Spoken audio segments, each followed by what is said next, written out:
What's going on, guys? It's ETA Prime back here again. Today we're going to be taking a look at Geforce Now. I'm going to give you my thoughts, some of the downsides, and some of the things I hope to see in the future for Geforce Now. And I did plan on making a video on it when it was released, but I'm kind of glad I didn't because some publishers have pulled their games from Geforce Now, like Blizzard and Activision. We can no longer play Warcraft, Overwatch, or any of the Call of Duty games on Geforce Now as it sits at this time. But the main thing to keep in mind is Geforce Now is not a game store. You do not buy games directly from Nvidia to play them in Geforce Now like you would with, let's say, Google Stadia. This actually connects to existing libraries like Steam, Uplay, and the Epic Store and allows you to stream the games you already own on PC to a device. And this works on low-end PCs, Android phones, tablets, the Nvidia Shield, and even Mac. But there are some drawbacks and limitations to this. They're claiming that they have a library of 1,500 games, so not every single game that you own is going to be supported in Geforce Now, at least at the time of making this video. And one game that I was really looking forward to playing with Geforce Now was Red Dead Redemption, but it's not available. The other drawback for a lot of people with slow internet is you have to have decent internet for this to work. 15 megabits per second for 720p at 60 FPS and 25 megabits per second for 1080p at 60 FPS. And to tell you the truth, you probably need a little more than that to do 1080p at 60 FPS. So like I mentioned, this will work with Android tablets, phones, low-end PCs, Macs. It'll work with keyboards and controllers. It pretty much works just like a remote PC would for PC gaming. And there are a ton of games to choose from, but Geforce Now is definitely not for everybody. If you already own a PC that can play your favorite games at 1080p 60 FPS or even 720p 60 FPS, then this might not be for you. So how do you go about getting Geforce Now up and running? Well, you need to download the application. If you're on the Shield, it should be pre-installed. If you're on an Android device, you can get it from Google Play. If you're on Mac or Windows, you will need to head over to their website. I'll leave a link in the description, and you need to download their launcher. And Geforce Now is free to use in a limited capacity. So the free version, you get standard access, but you can only play for an hour at a time. And I'm not sure how long the wait is after that 1 hour. I haven't tested it out. The Founders Edition is $5 a month. You get priority access, RTX on, and you get a free 90-day trial. I guess you could cancel before then. But I have signed up for the Founders Edition just to give it a try, and I will cancel it if I don't use it much within those 90 days. And here's the app for PC or Mac. I'm running this on a Windows 10 machine. It's not the most powerful machine at all, and most of the games I can't run at 1080p, so this would probably be perfect for me. Up at the top here, we do have some settings. Our streaming quality, we can set it to balanced, data saver, competitive, or we can go custom with it. So I want 60 FPS, my resolution. I definitely want to go 1080p if I can, and it'll give us a max bit rate. Now, testing your network is essential. You will need to make sure that you have enough bandwidth to run this so you can run the test from here. And like I just said, you can always test this out for free. So with this setup here, I am over Wi-Fi on my 5 gigahertz network. So bandwidth here required is 15. I measured 50, frame loss 0, 2 is acceptable, and latency 26, 80 is acceptable. So this should be able to stream these games at 1080p 60 FPS. I highly recommend using Ethernet for Geforce Now. That's just the way to go. But if you have a decent router with a 5 gigahertz network, it will get you by, but it's not going to be as good as being wired. Now in this test here, I'm going to go ahead and use my Wi-Fi just to show you how it acts with that.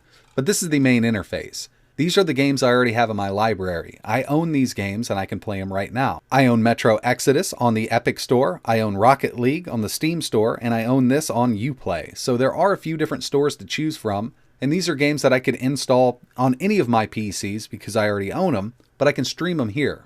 Unfortunately, we can't just scroll through all 1,500 games and search for something. We will have to go up here and type in what we want. So let's say I want to find The Witcher,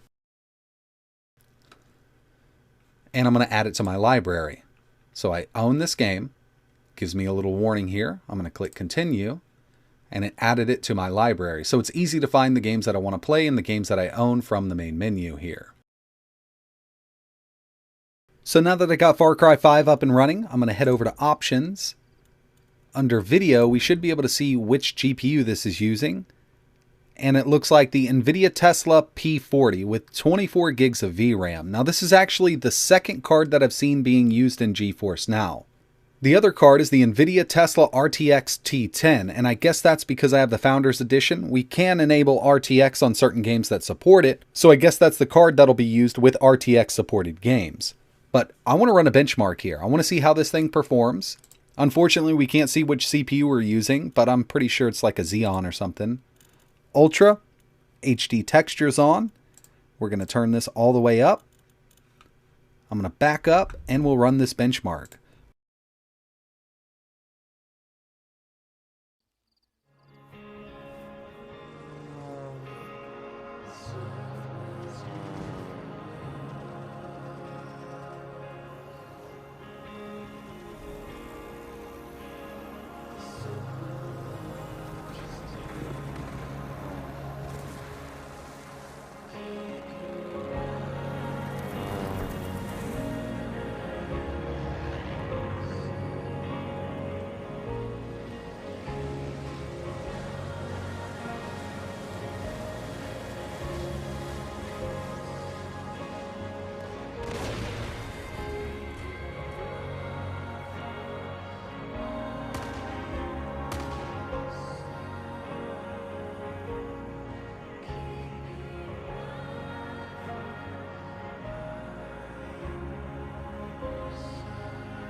So for the P40, Ultra settings and HD textures on, we had a minimum of 43, average of 56, and a maximum of 79. I was actually expecting a little more out of this, but you got to keep in mind that GeForce Now only streams at 60 FPS, so going over that really doesn't make any sense. But I did want to go back and test this on high settings just to see if we could get that constant 60 out of this system. And with high settings and HD textures off, we had a minimum of 49, average of 62, and a maximum of 86. So high settings is really where it's at, or even lower.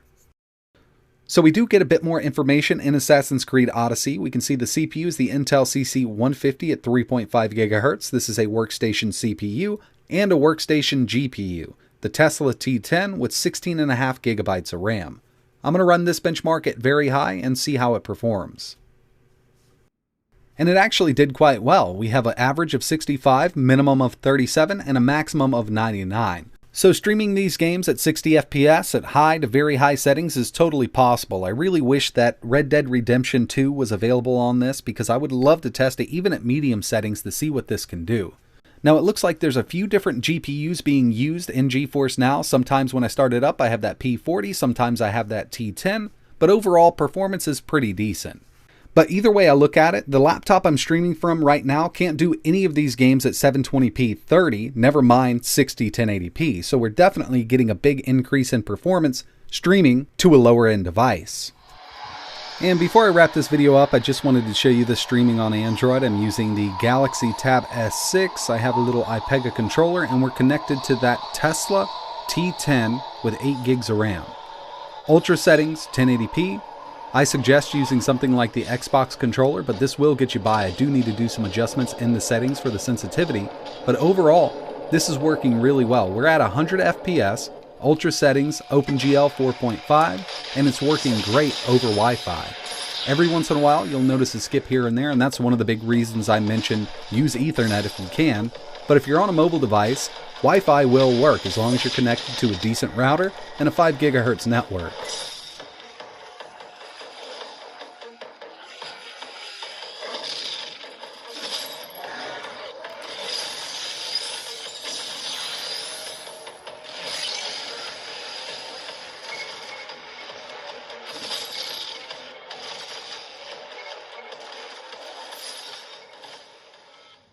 Overall, I've had a really good experience with GeForce Now through the beta and even the public release here. This is actually Metro Exodus Ultra with RTX on, and it looks amazing on this monitor here. By the way, this is running on the Nvidia Shield. I'm using an Xbox One Bluetooth controller connected to the Shield, and I'm able to play it just fine, but a keyboard will work if that's what you're into. Personally, I do think it's worth $5 a month to have kind of a supplementary PC. This is not going to replace your gaming PC if you own one. But if you're only working with a low-end PC, a low-end laptop, an Nvidia Shield, a Mac, or even an Android tablet, I think this is an awesome option to have. The only real advice I could give you is try it out. It's free to use, you do have to sign up with Nvidia, but you don't get charged anything, and you can at least check it out to see if it runs on your network.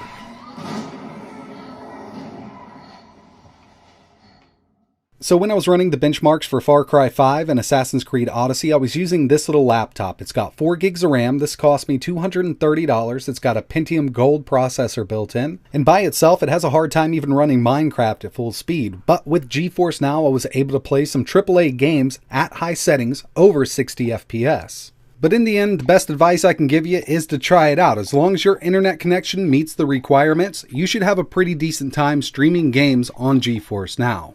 So that's pretty much it for this video, guys. I really appreciate you watching. I just wanted to give you my thoughts on GeForce Now, and I personally think it's pretty great. It's worked great for me, but I do have a pretty decent internet connection where I am. If you have any questions, let me know in the comments below. But like always, thanks for watching.